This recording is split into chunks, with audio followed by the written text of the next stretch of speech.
2 months ago, the Kwenyaku headworks was shut down. As at September 2025, turbidity levels had soared to 94,800 NTU, nearly 190 times the safe level. The closure left 10 districts in the central region without water.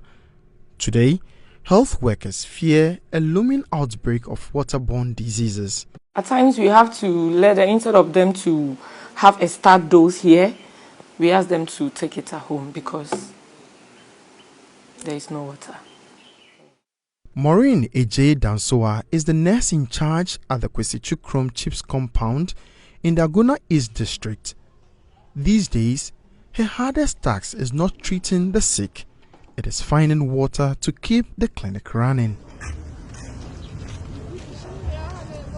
It's been very difficult. There is a nearby town. That's where we get our source of water. Because it's a borehole, it's free, but you have to pay for the motor here at TNT. So actually, they will take at least 20 cedis.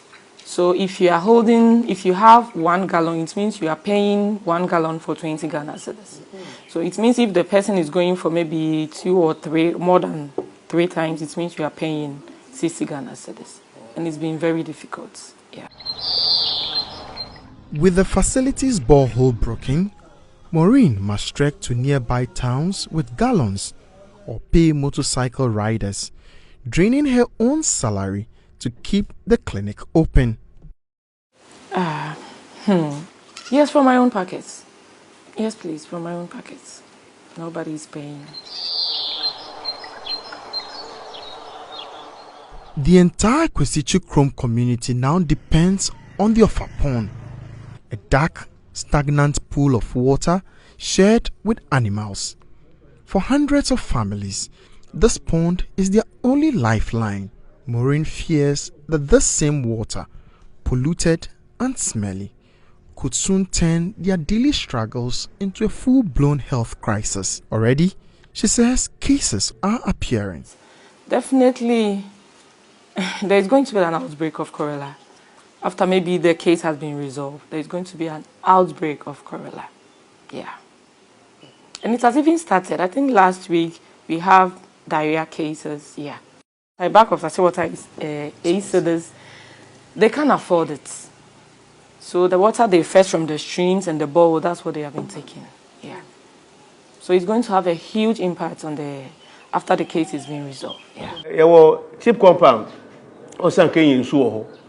Obotu nsumaya esanke yesani nano nsu na say enti yensu oyarfo bi kra beda ho a je say ekoto pure water and as we say that man. Oh, we can say we are pleading. We are pleading. At least if NGO or government, they should come to our aid. Just a few kilometers away in Nyakrom, in the Agona West municipality, the story is no different. Here, residents now draw their water from the Accra River, dark tea colored, polluted, and contaminated by human activities. I hide Kwenyaku na ye depend. But this year na Galamsey for ye. What sense no way tiffy. And just a Galamsey fight no. Why you want still Ghana water. And they no say Eba say what the Sikaba mo or yin sooner. A bear fine. I'm still one jay or honty. They be just a Sikam more, I see you no more. And they are buying just all you know say or Kutia Galamsey no way tiffy. At the Nyakrom Health Center, Senior Physician Assistant and Head of the facility, Florence Mavis Odom, confronts the human cause of the water crisis. Her facility's borehole still runs, but the community's dependence on the polluted Accra River is now reflected in her case files. Roughly in a month, we can say that about 10, 15, 20, depends. Yeah, once a while the typhoid, they report. Florence warns that poor sanitation and unsafe water are making the people sick. The water issue, because now the river, how it's being handled, People go in, throw dust, rubbish and other things, dump rubbish, other pieces and other things. So I think last week, due to this, the assembly and then the municipal health directorate came around to distribute aquatap to purify the water that they use. It's not easy. We headed far, but today is just close to us and see what we are just facing today. So it still boils down to the government looking at it.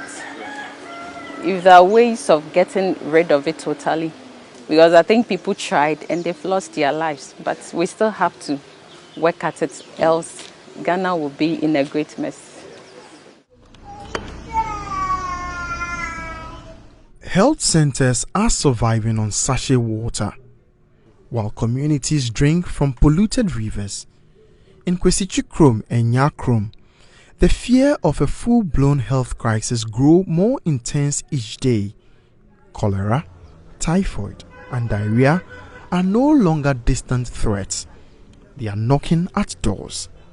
If this is not an emergency, Mr. President, what is it?